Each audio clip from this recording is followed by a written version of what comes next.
Bakit nga ba tayo nagpapanik kapag nakikita po tayo ng issue sa ating profile or sa page man po natin yan? Hindi ka pa ba nasanay sa buhay mo?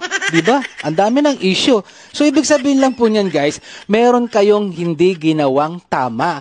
O ano po dapat natin gawin? Dito po sa Facebook, siya po mismo ang nag-remove po niyan. Pag nakita nyo po, we remove your photo, we remove your video, okay na po yan. So, paano babalik yung tiwala niya sa inyo? O di syempre, kailangan consistent kayo sa pag-upload ng mga original at sumusunod po kayo sa kanyang community standards at yan po ay unti-unti pong mawawala at babalik po sa normal.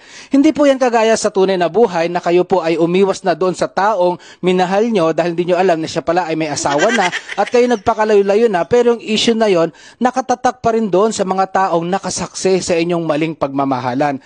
Magkaiba po yon. Si Facebook po, marunong po siyang magpatawad. Pero sa tunay na buhay po, yung mga taong baluktot ang isip ang hindi marunong magpatawad o makalimot doon sa mga bagay na mali nating ginawa na pilit naman nating itinatama. So sana po maliwanag na po sa inyo yan ha. Kaya ishare nyo na po yan. Para nang noon, wala nang nagtatanong-tanong. Mawawala po yan. Basta po kayo ay sumusunod sa community guidelines at policy ni Facebook. Sana po nakatulong. Bye! Mwah!